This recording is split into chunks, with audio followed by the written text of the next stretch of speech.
Check one, check two, since you know what to do. What's going on, family? Beloved, beloved. We are back. We are back. We are back. We are back. Just my camera, just a smidgen. Okay. All right. What's going on with you? What's going on with you? Listen, day 24. Day 24, we are in the building. So happy to have you. Thank you so much for tapping in with your boy yet again on this another beautiful day. One of the things that I always when I have my morning devotion with my children, one of the scriptures that I always recite is today, for this is the day that the Lord has made, we will rejoice and be glad in it. So whatever the situation is, you might have woke up with a little bit of aches and pains. I did this morning, you know what I mean? But nonetheless, uh, today is the day that the Lord has made. So I will rejoice and be glad in it. All right. So we are back. We are back in the building for yet another live. So just a little bit of house cleaning. If you have been enjoying these lives, if you are new to me, what's going on? My name is Pop. I'm a content coach and consultant. I'm also a co-founder of Creative Lounge, which is the elite video production studio in the heart of White Plains, New York. And I am happy to have you. And for those who've been rocking with me for a minute, you already know what it is. Love is love. Thank you so very much for being consistent and tapping in with your boy. And so, if you have been enjoying these lives, this is day 24. This is my 24th live since I started the second week of February. So, we've been grinding it out. Like these videos, go ahead and subscribe to the channel. Go ahead and comment as well.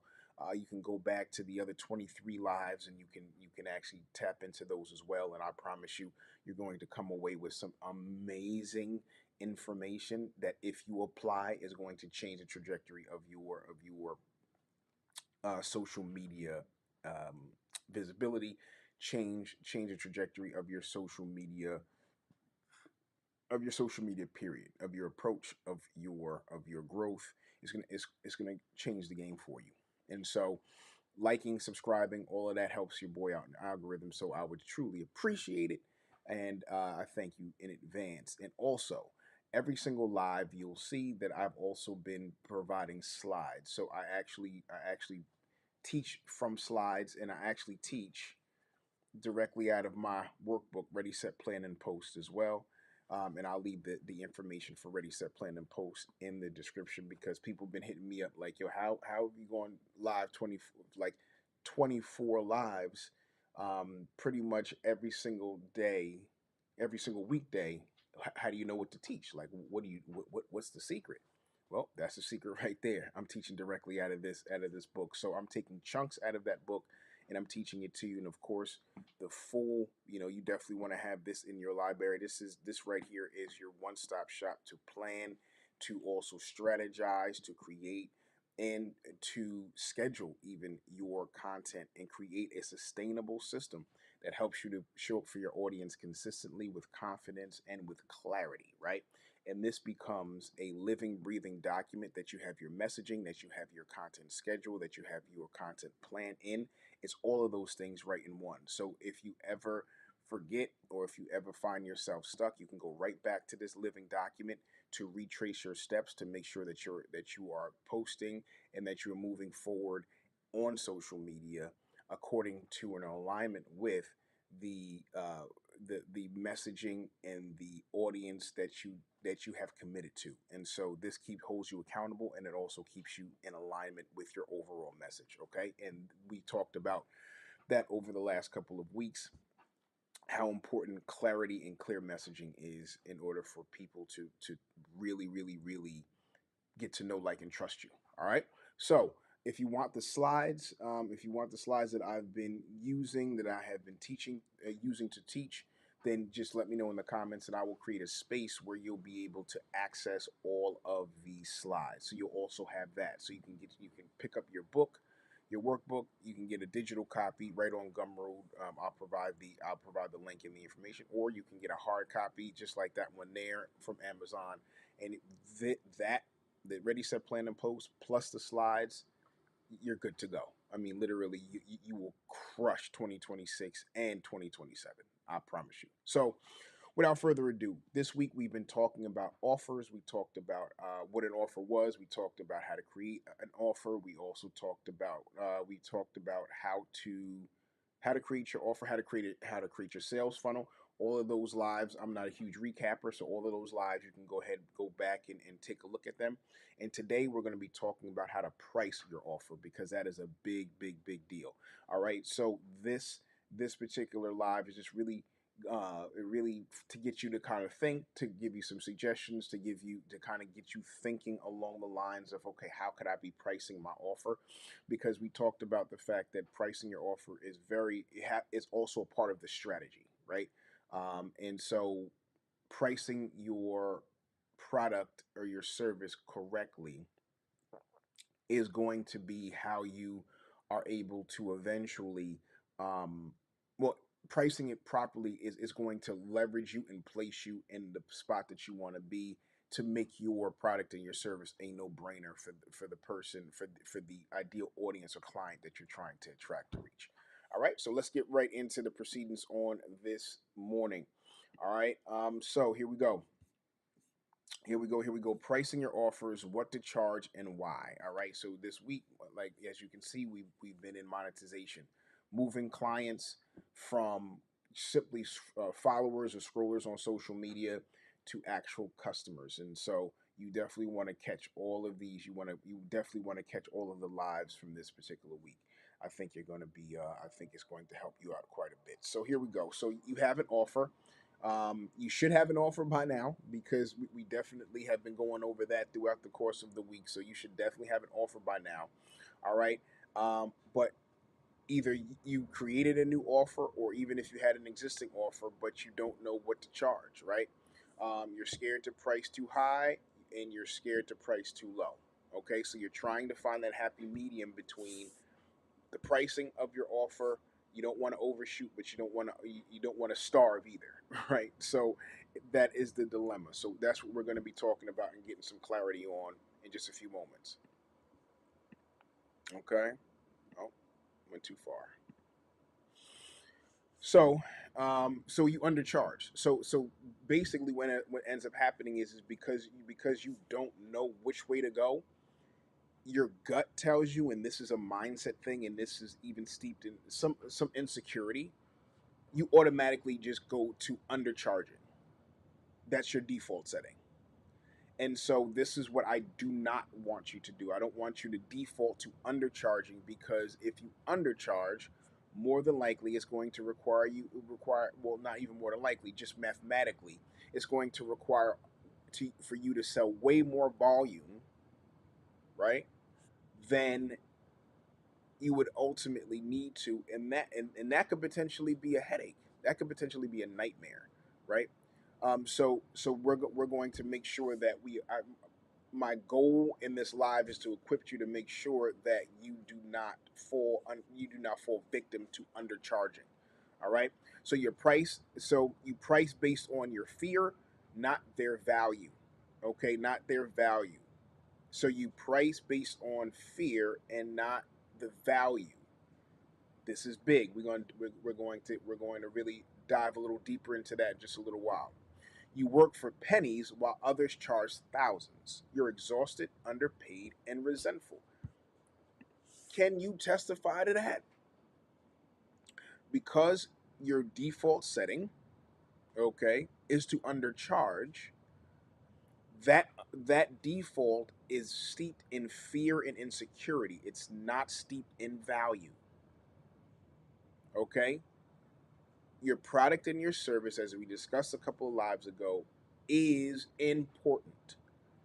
You have the knowledge, you have the expertise, you have the information, and if you are pouring that into a product or a service, then what that means is that someone is going to be able to, in essence, skip the line, because you were on the line. You put in the blood, sweat, and tears in researching and experiencing and testing and coming up with something and figuring out what actually works. And because of that, now you are equipped with something that they need. And so by you giving that to them, by you packaging that information, that knowledge and expertise to solve a specific problem, Now they're able to tap into your knowledge and expertise and tap into the or be able to in essence, they're able to benefit from the sacrifice that you made, right? To skip some steps and to skip some line and to skip the line ultimately. So they're going to be able to get from point A to point B way faster than you were able to. And that's extremely valuable, right? And so if you're charging pennies for that, then in essence, you are devaluing what you had to go through in order to get the knowledge, expertise, and information that you have. Now, I'm not saying that you got to beat people in the head, right? You don't have to you don't have to charge them, an insane amount, right? However, you cannot undercharge.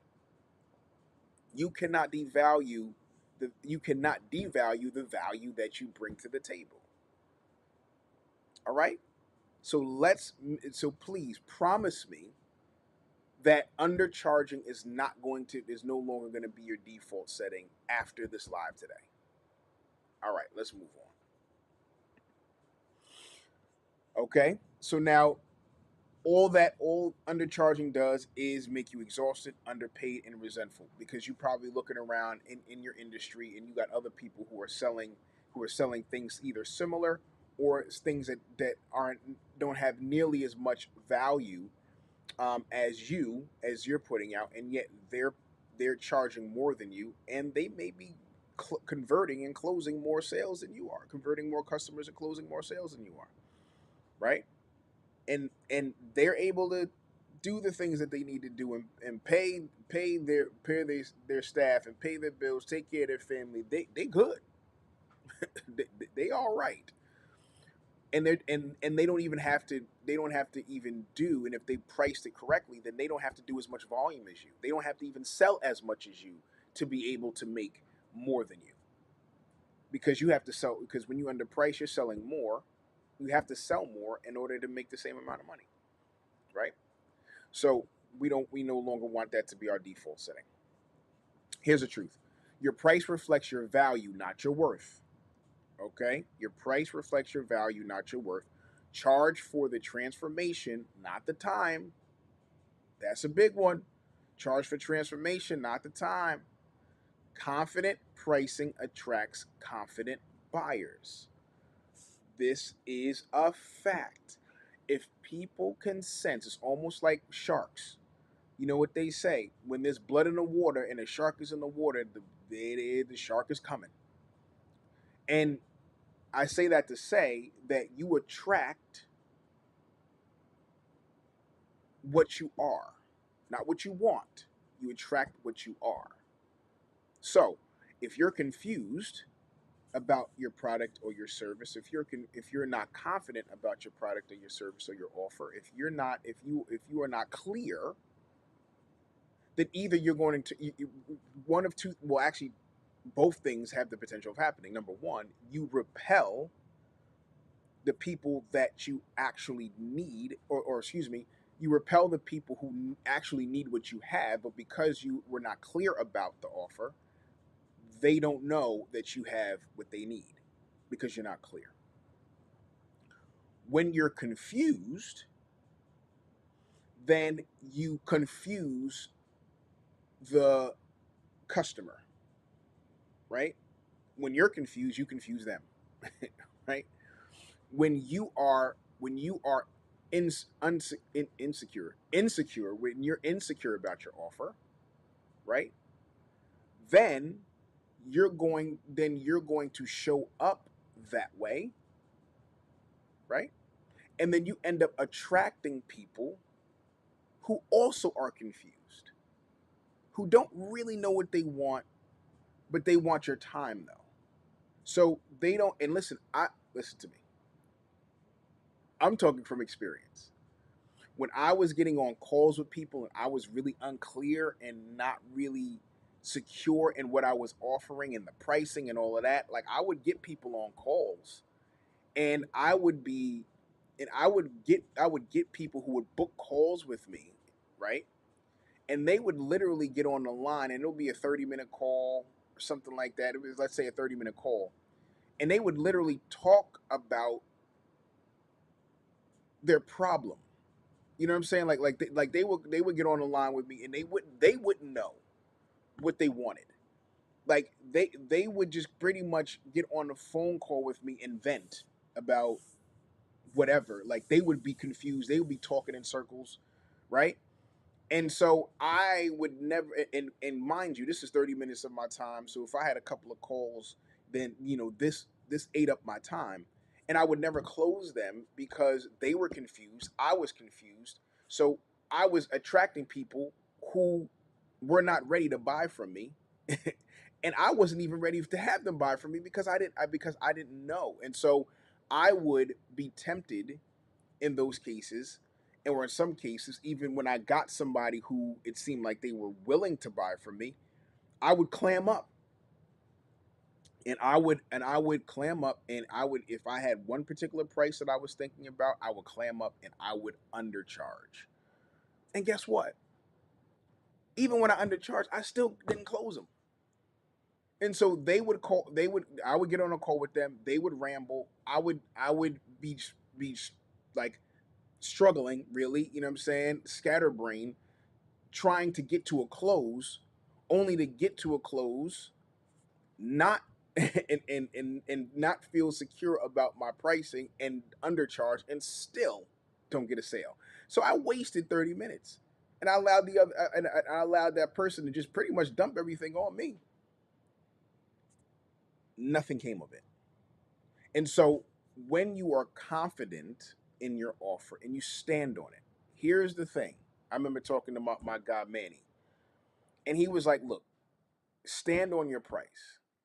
Stand on it, right? If you know the value of it, stand on it. And be confident in it. Show up confidently speaking about it, because that's going to attract people who are confident in, who know what they need. And you showing up confidently and you standing on your price, he said either they're going to say yes or they're going to say no. But if they say, if you get one yes or you get two yeses at your price, then you're in a good place. You understand? And so that really helped me to get out of my own head and stop undervaluing and trying to underprice, and trying to go to, and allowing that to be my default setting. And so, was I nervous? I'll tell you a quick story. My first high ticket sale was for a social media, a content creation package. So I actually got on the line with a business owner from Australia, and she had a business. She had a onesie business. I mean, she was a delightful client, by the way. She was amazing. And what I did for her, I created all of her content. She was a busy mom of three. She was running a business, and she just didn't have the time to create content. So I literally created her brand, her content schedule and calendar, and I created all of her content. I created lives. I created scripts for her live videos. She was going live once a week. I created everything, her carousel posts, her videos. I edited her videos for her. I literally did a whole social media content creation package for her. And when I was pricing it out, and I told her when I told her I was, when I tell you, when I got on the call with her, I didn't close her that day. She ended up reaching back out to me, or I think I might have followed. No, I know she ended up reaching back out to me like 2 or 3 days later and telling me that she wanted to work with me. But when I told her, when I was on the original call and I told her the price, I was sweating bullets, bruh. I was sweating bullets because I was like, man, I mean, because we were talking four figures. You know what I mean? We were talking a couple $1,000. And I was like, yo, I ain't never sold nothing like this before. Like, $27, $47, okay, I could do that. You know what I mean? But I was closing her, or this particular offer was literally a couple $1,000. And I stood on the price. And not only did she sign up with me, but it was on a 3 month. We had a 3 month commitment. After the 3 month commitment, she was so pleased and happy with her growth, with her engagement, with the aesthetic of the things that I was creating for her. She loved it so much that she signed up for another 3 months for another four figure deal. That was that was that right there was a wrap for me. Like, you can't tell me nothing no more. Like, after that, that default of undercharging went out the window. Because once it only takes one person to buy what you have at the price that you want, at the price that you set. It only takes one person. Because once you get that one person, your confidence goes through the roof. Okay, so all right, let me get back to these slides. All right, so again, your price reflects your value, not your worth. Charge for the transformation. Charge for the transformation, not the time. Too many of and confident pricing attracts confident buyers. Too often, and I'm gonna move on because I'm gonna finish. We gonna get done. We'll be finishing in just a few minutes. Too often, like, I did it myself when I was offering content coaching, just coaching. I didn't have a package. All I was doing was one-on-one coaching when I first started. I was charging by the hour. And my business coach, and I refer to him all the time because he was so impactful in helping me really wrap my mind around business, Marcus Y. Rozier. He said to me, he was like, "Yo, what are you doing? What are you doing?" He said, "You're doing one-on-one coaching. You're offering people an hour time slot." He said that's limited because you're limited to how much you're going to be able to make when you do it that way. He was like, either you're going to have to do an hour and do a group coaching type of situation where you can chart where multiple people could come in and pay you this particular that particular hour rate, but you're teaching one to many, and that's a much more scalable model than you giving up your time, because there's only a certain amount of time in a certain amount of hours in the day, and you're charging per hour. So now, if you can only do 4 or 5 hour, you can only take 4 or 5 calls or 6 calls, then you're limiting how much money you're going to be able to make in a day, right? And so so he was like, no, no, no. Either you do a group coaching type of situation where you do one to many, and you're able to charge whatever that hourly amount to times 20 people or times 30 people, right? Um, or he was like, you create a package that gives them a bigger payoff and bigger transformation and gives them a bigger promise, and you charge more for it, so that this way you're not spending all of your time coaching people one on one, right? Because ultimately it's it because ultimately what ends up happening is, even in those situations, you don't get as much traction with that particular client coaching them one on one, because there are as opposed to in the group sessions where you can where what ends up happening, you're teaching the same information, but people are asking questions that are on the other person's mind, and what ends up happening is that in that community, questions end up being answered, so you end up being able to cover a lot more area, and people are getting a lot more information in group settings than with the one-on-one, right? And so he just pretty much broke down to me the pros and cons, but he was like, me charging by the hour, he said, yo, you're limiting what you're able to do. So he's like, either do a group coaching type of situation and charge the same amount times 30 people or whoever's in the room, or you just create a package that the coaching is a part of, but then you charge more. So then this way you're not locked into an hourly rate that ultimately is going to limit how much money that you're able to make. And that absolutely blew my mind. Like, that changed the game for me, right?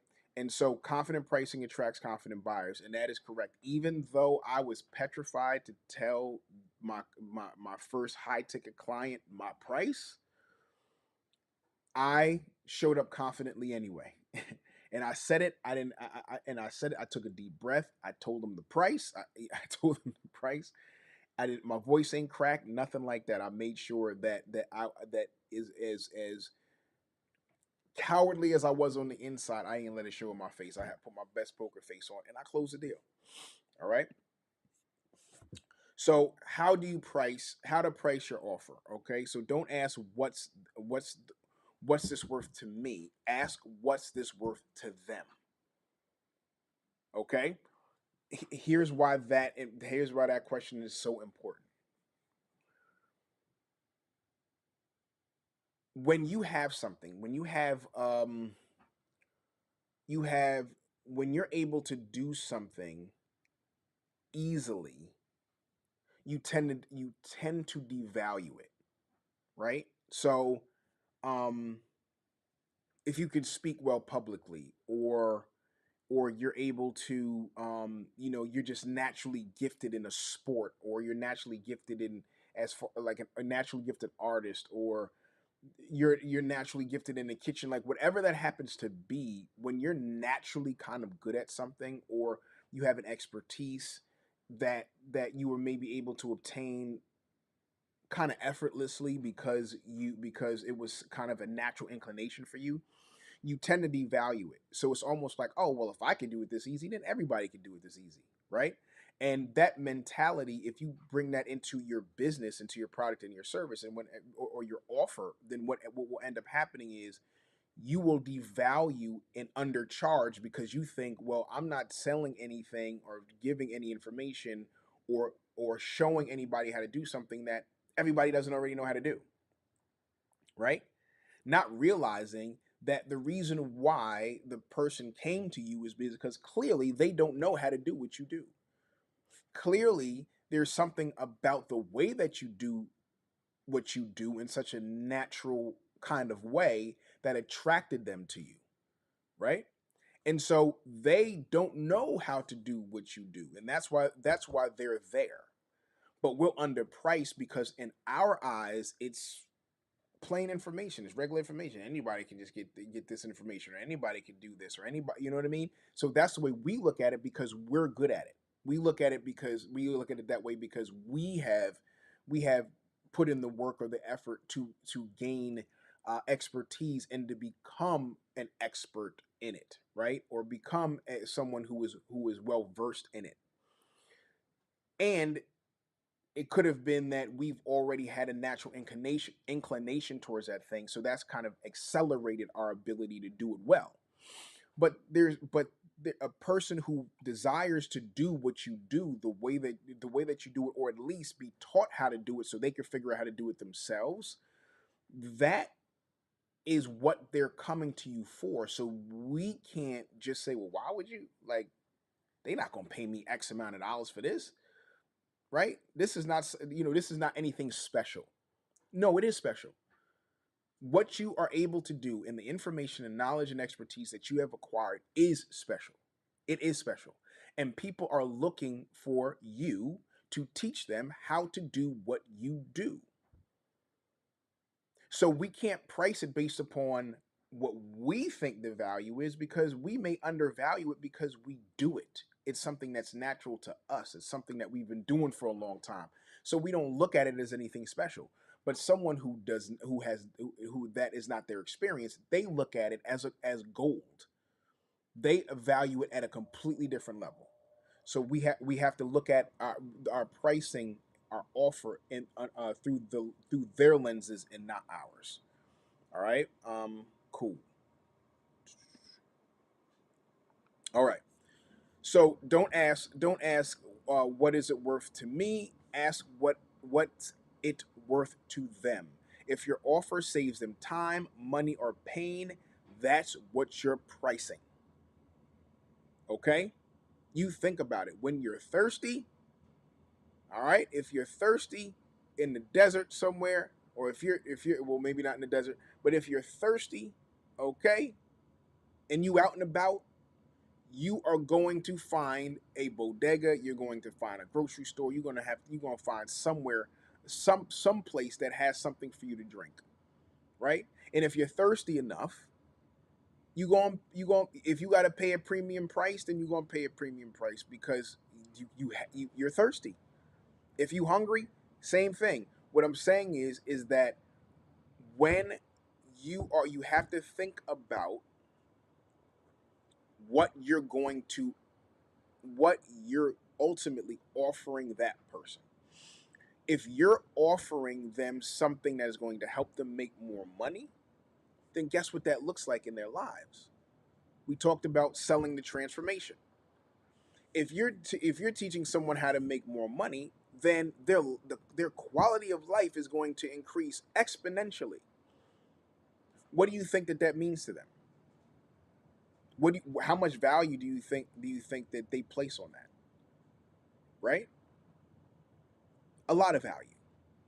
And so you would it make sense for you to give them the information that's going to help them make more money and you sell it to them for pennies because you're insecure, but they're going to use that information, your knowledge, your expertise, and information that more than likely you had to pay for in some way, shape, or form, that you had to invest in some way, shape, or form. You're going to devalue that, give that to them for pennies. They're going to utilize that information and make thousands, potentially hundreds of thousands. Is that a fair exchange? Not at all, right? So we're asking the question, what is the value to them? And we're pricing it based on the value for them. What is that transformation going to look like? And are they going to be able to do if they apply the information or the service that you provide? And that's how we need to start to be leveraging and thinking about how we're going to price our products and our services. All right, we almost done. So pricing strategy. So you can do value based. What's the result worth to them? Okay. You can do market based. What are others charging? Right. So you could do research in your industry. Right. You can even use chat. You can to be honest, you can use AI for this. You can use AI. You can use ChatGPT. You can use Claude. You can use any of these models to do a deep dive and research into your industry. You can plug in your offer, what it is that you're offering, the transformation. You can enter all of the particulars of your offer into AI and have AI do a deep search, do some deep research, and see in your industry. Let it know what your industry is, what you're trying to accomplish, all of those good things, income goal, whatever, all of those things. You can plug all that information into whatever AI platform that you prefer to use, and ask it to do a deep dive and a research on other competitors in your industry, what something, and get a good idea of what others would charge or are charging for a similar type of service. That will allow you to be able to get a ballpark understanding of what you're offering, kind of see, and you can even ask AI, okay, what, based upon what it is I'm offering and based upon the comps that are in my industry, is my price point good? Do I need to add more to this offer? Do I need to subtract from this offer? What do I need to do to enhance my offer in order to be able to present it at this particular price point, and do your comparisons and your pros and cons? So that's a resource that you can use, okay, that you can access. Also, cost plus cost plus. So your cost plus the desired product profit. Okay, start somewhere. Test, adjust, raise your prices as you grow. That's also another amazing way. If you have a physical product, you're selling T-shirts, you're selling hoodies, you're selling some sort of physical product, right? You can base your prices, of course, based upon how much you actually pay for the thing, how much it costs to produce the thing, and then you can factor in how much profit that you want to make on every unit sold, and then you can start there, right? Make sure that you're covering your costs, and also making sure that you're factoring enough money to be able to live and continue to keep up with your inventory and things along those lines. So you want to think about that. So a physical product that works for a physical product as well. Also, you can also I shout out to Marcus again. He told us to engineer backwards. So he showed us how to reverse engineer, where you have an income goal, right? So for the sake of example, your income goal could be, if it costs you I don't know, and this is unrealistic. This is just a number. So if your overhead costs for your business, for your living expenses, whatever happens to be, is $3,000 a month, right? Let's just say $3,000 a month. Then he told us to have an income goal. So if it takes $3,000 for you to run your business and live on a monthly basis, then maybe your income goal for each month that you want to hit is double that. Let's say $6,000 or $7,000, right? Because that's going to allow you to take care of your business, pour invest back into the business, also invest in yourself, and also take care of take care of your family, take care of all of the things that you have to take care of. So your income goal, let's say maybe $7,000, right? We'll a little more than double it. So if your income goal is $7,000, then you look at your product or your service and you say, okay, I need to price this accordingly to make sure that I'll be able to hit that goal. So you reverse engineer your income goal and you factor that into your pricing. So you can either create a course, product, service that you can charge $1,000 for, and if you are able to get $1,000, all you need is 7 people to hit your income goal, right? Or you can do it for five, or if it's $500, for whatever the service is. If you price it at $500, then that means you have to get 14 people, right? So the name of the game, however, is to be able to reach your income goal as quickly as possible. So you want to price accordingly. If you only charge for your product or your service $27, but your income goal is 7,000, right? I don't even know the math, but I don't even know the math off the top of my head. But you're going to have to sell a boatload of this particular product or service. So that's going to be way more challenging. I'm not going to say impossible. It's going to be way more challenging. So if you're going to, so the more that you charge, of course, you have to make sure that your offer is dialed in. But the more that you charge, then that's going to allow you to be able to serve. uh, you're not going to have to acquire as many clients, as many customers, in order to hit your income goal. So that's another way to reverse engineer your income goal, of what it is that you need in order to be able to take care of business, invest back in the business, and take care of and also live. And you price your product and your service accordingly. Reverse engineer that and price your product and service accordingly. Okay. Lastly, Lastly, we got our action step. All right, we got our action step. So the price setter. So for your offer, I want you to answer and consider these questions. Consider these questions and answer them accordingly. What transformation does your product or your service provide? Does your offer provide? What's that transformation worth to them, right? To your ideal audience, the folks that you're going to be selling it to, and what feels aligned for you. Set your price. Okay? Again, I what I did was I looked at my income, what my expenses are from month to month.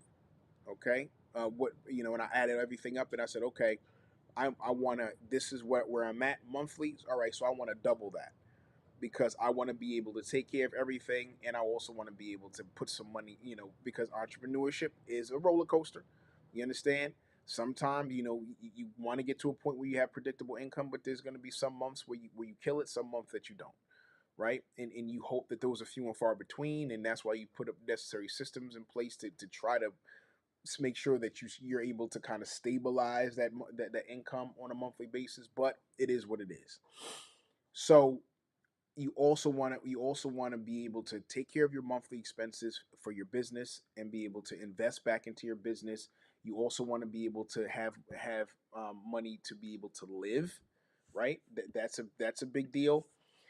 And you want to have some money that you can put away for a rainy day. You know what I'm saying? For a month, if you hit a dry month or two, you still are able to operate and function, where you're not, or even more, where you're not necessarily, you don't get into a place of desperation, right? Because you still have some reserves. So I would say personally, because this is what I've used, you want to factor all of those things into your pricing, right?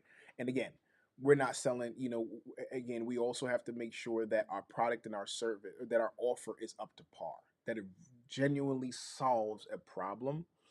Because if you solve a real problem, then you'll make real money. Okay. But don't think that you can sell, you know, this, you can sell this paper with this diagram on it for $6,000. That's just not realistic. Your offer has to be good. The value in the offer has to be good, right? We again, taking into consideration, what does this value mean to them, is going to be a game changer for you, because I want you to put yourself in their shoes. Whatever your offer is, I want you to put yourself in the shoes of your potential customer or client, and ask yourself, would you pay $1,000 for this? Would you pay $500 for this? Would you pay $200 for this? Right? So if you wouldn't pay it, then don't expect anybody else to pay it. So you have to make sure that your offer is up to par, and make sure that your offer is worth you ask the asking price that you're asking for. And again, if you wouldn't pay it, then don't expect nobody else to pay it. Right? So that's that, ladies and gentlemen, boys and girls, brothers and sisters. I truly appreciate your time this AM, and we gonna go ahead and call it a wrap. Let me pray over you. Let me pray over your business. Let me pray over your family, and let's get it today. Let's finish up. Let's finish up the week strong. Father, we thank you. I thank you for my brother, my sister on the other end of this live. I thank you that they have chosen to spend these moments with me. I thank you for this information. I thank you for the blunders that I've had, and the mistakes that I've made, that I've been able to correct in order to share more accurate information, and be able to share from experience what works, what could work better, and help my brother, my sister on the other end of this live skip the line, skip a step, and get to a place of being able to sell their offer quickly, efficiently, and at a price point that is in alignment and ideal with not only being a blessing to them, but also they're providing an offer that's going to be a blessing to the person who purchases it. So I want to pray, Lord Father, that you will help them to price their to no longer be insecure about their pricing, no longer underpriced, no longer sell their value or cast their pearls to swine, and sell their offer for pennies, that is going to ultimately help somebody improve their life exponentially, make more money, be more healthy, right? While they themselves are struggling. Lord, help us to understand our value, help us to understand and help us to pour that value into our offers, and make our offers irresistible to our ideal client. I pray that that their offers will be magnets to their ideal clients, that they will show up confidently, so that this way they can attract confident buyers. And I pray that they will see an increase in their revenue, they will see an increase in their sales, they will see an increase in their community, and in ambassadors of that people are telling other people about how awesome and valuable their offer is. So I'm praying that you will provide every need according to your riches and glory, and do exceedingly and abundantly more than they can ask, think, or imagine. I thank you in advance for the testimonies of how you have worked amazingly in our lives, in our health, in our mental, spiritual, emotional well-being, and in our businesses. Thank you for the impact. Thank you for the influence. And thank you for the income. We thank you and we praise you in Jesus' name. Amen. All right, family. I'll see you oh no, I'll see you on Monday. Today's Friday, so I'm gonna see you on Monday. All right, so enjoy your weekend. Peace.